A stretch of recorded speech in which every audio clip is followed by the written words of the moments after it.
Good morning, Brian. My wife likes to sleep in an ice box, so if you wonder why I'm wearing a jacket this morning, it is freezing in my house. Even Clyde the bear looks cold. But couch bears aside, let's stay on topic. So last week you talked about excitement regarding the Nintendo Switch, but you opened up on liquid optimism.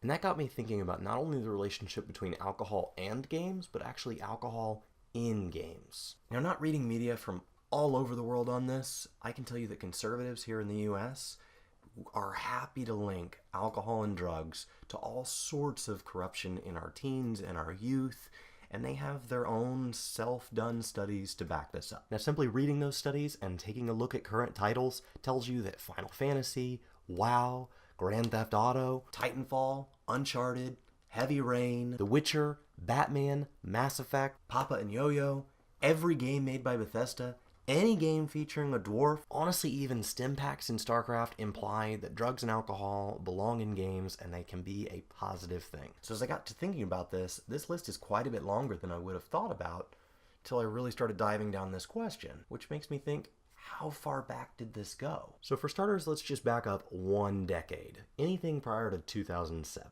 Max Payne, Far Cry, Bad Fur Day, Star Wars Jedi Knights, Mafia, Neverwinter Nights, Haze, and even BioShock, but that's not that far back, so let's go back even closer, maybe 1990 to 2007. Now if I leave out my previous list, which many of those titles got their start in this era, we still have a few left over. Baldur's Gate, Zelda, Dr. Mario, Fable? Yeah, but this list is still very long, so we've got to keep going back even further. Now there was a game in 1988 called Narc, and you went around and there were junkies, there were pot leaves on the walls.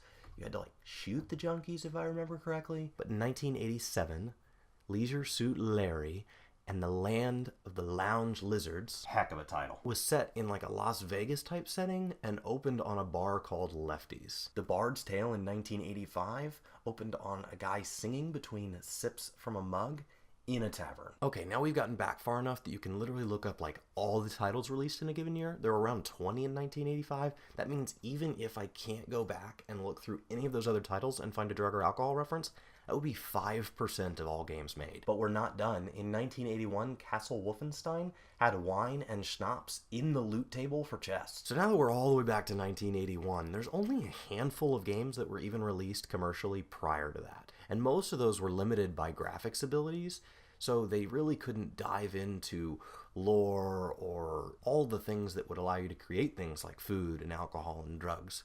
So I don't think that it was a lack of them coming up with references. I think they were limited to just trying to get gameplay out the door. Pong, Pac-Man, Asteroids, Space Invaders, Speed Race, very straightforward games with simple mechanics. So I don't think it was a lack of alcohol being in those people's systems and what inspired them to make the game. So your liquid optimism has always been in games. Now this made me wonder if maybe this is tied to alcohol consumption in countries that made games, but that's really hard to track prior to 1999 internationally. So with that, I'm just gonna say thank you for your guides this week, and thank you for the inspiration for this video. Now as far as the running goes, you're way ahead of me. I couldn't get my stuff to report in the Nike app in here correctly. I haven't gotten to run that many times this month between getting sick and going on vacation and all the other excuses. So what I'm trying to say is, what am I gonna have to glamour? I'll go ahead and just admit it now and let you know that you better come up with a really awesome punishment that you would like to do, because I'm going to beat you next month.